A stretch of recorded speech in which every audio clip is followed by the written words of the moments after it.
मेरे शरीर पर मत जाना, मेरी रूह और मेरे हौसलों को देखना। मैं भी एक व्यक्ति हूँ जो सृष्टि के बनाए गए नियम के अनुसार अपने माता पिता के घर में पैदा हुआ हूँ। मेरी भी आकांक्षाएं हैं, मुझे भी आसमान छूना है। मैं शरीर से विकलांग हुआ तो क्या हुआ, पर अपने हौसलों और अपनी बुद्धि की ताकत से एक आम इंसान की तरह मैं दिव्यांग भी विद्वान हूँ। लगभग 200 दिव्यांगजन आर्टिस्ट, एंटरप्रेन्योर्स के लिए ministry of social justice and empowerment, जो कि काफी समय से उन्हें सपोर्ट करने के चलते कर रही है कोशिश। और इस कोशिश के साथ मुंबई के MMRDA ground 1 Bandra Kurla complex में department of empowerment of persons with disabilities ने ऑर्गेनाइज किया एक दिव्यांग मेला, जहां दिव्यांग एंटरप्रेन्योर्स ने अपनी कला के जरिए से अपने बनाए गए व्यवसाय का प्रदर्शन किया। और साथ ही ये 9 दिन का मेला मुंबई में हिंदुस्तान में बसी संस्कृति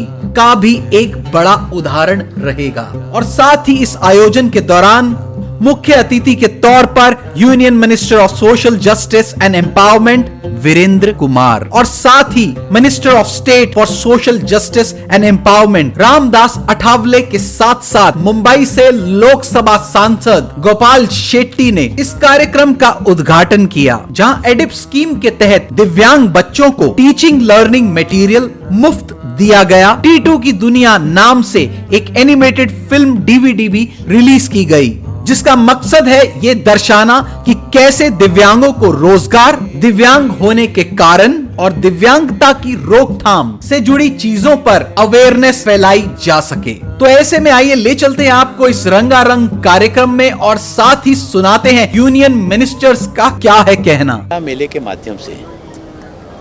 इसके पहले हमने दिल्ली में 7 दिन का कार्यक्रम वहाँ पर किया था, इंडिया गेट के पास में, और पूरे देश से लगभग 22 राज्यों से दिव्यांग भाई बहन उसमें लगभग 150 से ज़्यादा स्टॉल लगे थे। यहाँ पर भी लगभग 200 स्टॉल दिव्यांग भाई बहनों के लगे हैं। इन स्टॉलों के माध्यम से जहाँ एक और दिव्यांगजनों के द्वारा निर्मित वस्तुओं के लिए प्रदर्शनी के माध्यम से विक्रय की सुविधा उपलब्ध कराई जाती है, बल्कि यहाँ पर बहुत सारे इस क्षेत्र में काम करने वाले, आयात निर्यात करने वाले जो लोग होते हैं, उनके लिए भी एक स्थान पर ऐसी वस्तुओं का उत्पादन करने वाले व्यक्तियों से मिलने का एक सशक्त माध्यम उपलब्ध हो जाता है। पिछली बार जब दिल्ली में मेले का आयोजन हुआ तो वहाँ पर कई स्टॉलों का सामान तो 3-4 दिन में ही बिक गया था। दिव्यांगजनों को उनके जीवन में एक को सम्मान का भाव लाना, स्वाभिमान का भाव लाना, वहीं उनके जीवन में सुगमता का भाव लाना, इसको ही आगे बढ़ाने के लिए दिव्य कला मेलों का आयोजन किया गया है। और मैं जब स्टॉलों पर होकर आया तो दिव्यांग भाई बहनों के चेहरों पर जिस तरह की खुशी देखने को मिली, बहुत सारे इसमें से दिव्यांग भाई बहन दिल्ली के उसमें वहाँ पर आए हुए थे। इसके बाद गुवाहाटी में भी लगाया गया। आगे चल के हम ये हमारा 10 राज्यों में करने का भी योजना है, ताकि दिव्यांगजनों को ज़्यादा संख्या में, अब अगर नॉर्थ ईस्ट में होता है तो नॉर्थ ईस्ट में वहाँ के दिव्यांगजनों को यहाँ तक आने में सुविधा होती है, तो वहाँ के दिव्यांगजनों को जब इस तरह के दिव्य कला मेले का आयोजन किया जाएगा तो वहाँ पर बड़ी संख्या में वहाँ पर इसके लिए उनको कौशल प्रशिक्षण देने के साथ ही साथ जो हमारे 4 वित्त निगम हैं, अनुसूचित जाति वित्त विकास निगम, पिछड़ा वर्ग वित्त विकास निगम, दिव्यांगजन वित्त विकास निगम, सफाई कर्मचारी वित्त विकास निगम, इनके कम ब्याज की दर पर सहायता उपलब्ध करा के ताकि वो अपना काम आगे बढ़ा सकें। और मैंने देखा कि बहुत बड़ी मात्रा में हमारे इन दिव्यांग भाई बहनों में हमारे जो सफाई कर्मी व्यवस्था से जुड़े हुए वो भी हमारे दिव्यांग भाई बहन इसमें आगे आ रहे हैं, और आज वो बड़े सम्मान के साथ में स्वयं भी आत्मनिर्भर बन रहे हैं, परिवार को भी अपना योगदान दे रहे हैं। पहले ये होता था कि घर में कोई अगर दिव्यांग होता था तो परिवार के परिजन शादी में जाते थे, उसको घर पर छोड़ जाते थे, कहीं मेले में जा रहे हैं तो उसको छोड़ जाते थे, कोई बीमार हो गया तो उसको देखने जा रहे हैं, वो कहते थे कि परिवार का एक सदस्य है। लेकिन दिव्यांगजनों को सशक्त बनाने के लिए एक और जहाँ विभाग के द्वारा सहायक उपकरणों का वितरण किया जाता है, वहीं उनको जो 80% से ऊपर के जो दिव्यांगजन होते हैं, जिनका मेडिकल बोर्ड के द्वारा प्रमाण पत्र दिया जाता है, उनको ट्राई मोटाई साइकिल भी वो भी दी जाती है। उसके माध्यम से अब हमने देखा कि बहुत सारे दिव्यांगजन उस पर रेडीमेड कपड़ों की पोटी रखकर गली गली जाकर, वो गाँव को साप्ताहिक हाट बाजारों में जाकर आज जीविकोपार्जन करने लगे हैं, प्लास्टिक सामान लेकर जाने लगे हैं। बेकरी का सामान लेकर, ब्रेड, बेकरी, बिस्कुट लेकर वो बेचने के लिए जाने लगे हैं। यहाँ पर हमने देखा कि दिव्यांगजनों के द्वारा लकड़ी का काम, पेंटिंग का काम, कपड़े का काम, कालीन का काम,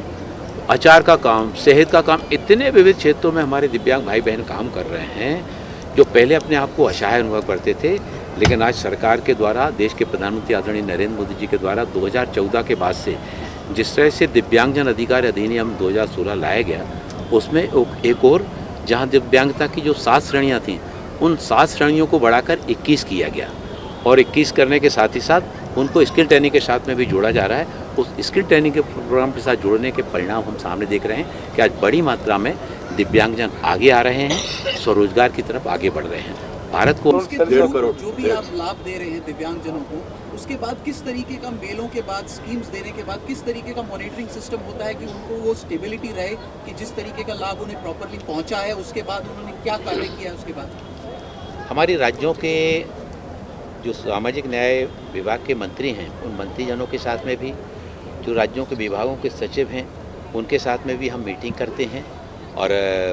उन मीटिंग में इन सारी योजनाओं का फॉलो अप भी करते हैं। सर बहुत बहुत शुक्रिया और नमस्कार हमारी तरफ से। मेरा जो आपकी तरफ सवाल जाता है, ऑब्वियसली जब हम हैंडीकैप्ड की तरफ देखते हैं तो एक निगाह जाती है सिंपैथी की, बट आपको देख के वो सिंपैथी नहीं लग रही, वो सेल्फ डिपेंडेंसी लग रही है। और निरंजन जी, मेरा आपसे सवाल है अपनी जर्नी के बारे में थोड़ा सा ब्रीफ, और फिर कैसे ये एंटरप्रेन्योरशिप से आप इस जो है साइकिल को आगे जो है प्रमोट कर रहे हैं, उसके बारे में थोड़ा बताइए। मैं निरंजन यादव मुंबई में रहता हूँ। लास्ट 5.5 ईयर्स मेरा पहले 10 एक्सीडेंट होता, ऑर्थोपेडिक का ये हूँ, एम्पुटेशन हूँ। और लास्ट 4.5 ईयर्स मैं डिपेंडेंट था, ताकि मुझे ऑफिस जाने के लिए मुझे किसी तो सहायता लेना पड़ती था, ताकि मैं ओला उबेर में बैठने के लिए कोई तो आदमी आके मुझे घर से कार तक बैठा था। लेकिन आज टोटली मैं ये डिपेंडेंट हुआ हूँ कि न्यू मोशन का एंटरप्रेन्योर लेने के बाद मुझे खुद का लाइफ टोटली जो पहले वाला नॉर्मल लाइफ है वो लगता है। बस मुझे 2 पैर नहीं लेकिन 4 पैर है, लेकिन वो 4 पैर में से आज ज़िंदगी के आगे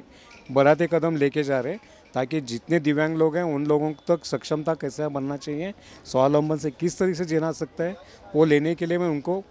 एक गाड़ी का मैं पूरा टोटली उनको प्रेजेंटेशन देने जाता हूँ या डेमो देने जाता हूँ। और जितने बॉम्बे में हॉस्पिटल्स है वो हॉस्पिटल में जाके डॉक्टर लोगों को, ऑर्थोपेडिक डॉक्टर, फिजियोथेरेपी डिपार्टमेंट या स्पाइनल डॉक्टर, उन सभी को ये गाड़ी का मैं प्रेजेंटेशन देता हूँ, ताकि वो किसी पेशेंट रहेगा तो उनको अवेयर कर सकते हैं कि आप घर पे नहीं बैठ सकते, ऐसे गाड़ी लेके आप आज़ादी से जी सकते हैं। तो सर जैसे आपने बोला, ऑब्वियसली आज़ादी से जी सकते हैं और लोगों को आप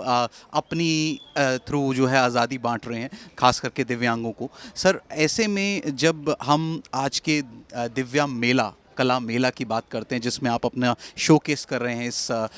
साइकिल को, इस इलेक्ट्रॉनिक मोटर बाइक को, तो ऐसे में क्या इस मेले के बारे में कहना चाहेंगे? कैसी अपॉर्चुनिटी लग रही है जो कि केंद्र सरकार के थ्रू ये आयोजित है, ऐसे में क्या कहना चाहेंगे सर? सर केंद्र सरकार का तो बहुत बड़ा शुक्रिया अदा करता हूँ, ताकि मैं भी ये फर्स्ट टाइम मेले में आया हूँ। ऐसा मेला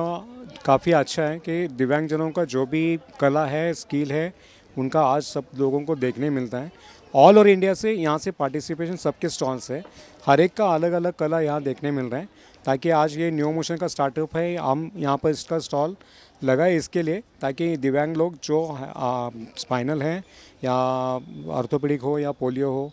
या कोई भी दिव्यांग से वो पीड़ित हो या सीनियर सिटीज़न हो, तो ये गाड़ी लेके उसको घूम सकते हैं, आज़ादी से ये कर सकते हैं। लेकिन केंद्र सरकार की तरफ से आज ये भी देखने मिलता है, NHDBC जो फाइनेंस फंडिंग का ये ऑर्गेनाइजेशन है, वहाँ से वो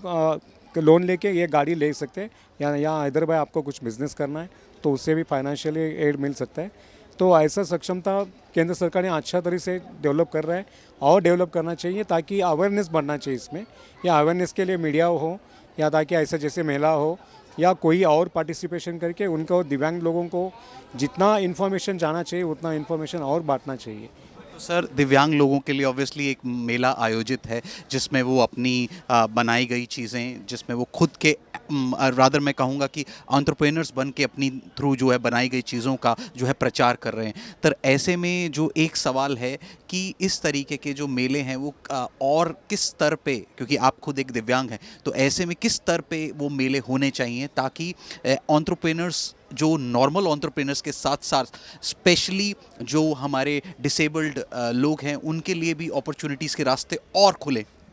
जी, हम तो चाहते हैं कि दिव्यांगजनों को मेला हर जगह होना चाहिए, डिस्ट्रिक्ट लेवल से लेके स्टेट से लेके नेशनल तक। और जहाँ तक नेटिव प्लेस जो विलेज सेक्शन है वहाँ तक भी होना चाहिए। जहाँ विलेज सेक्शन में काफ़ी फार्मर्स लोगों के बच्चे लोगों को भी ये स्पाइनल का प्रॉब्लम है या दिव्यांगों का प्रॉब्लम है, वहाँ तक अवेयरनेस का प्रोग्राम वहाँ तक गया नहीं है, वो जाना चाहिए। आज इस बीकेसी में हम सभी ने देखी है दिव्य कला, उसमें हो जाएगा आप सभी का भला।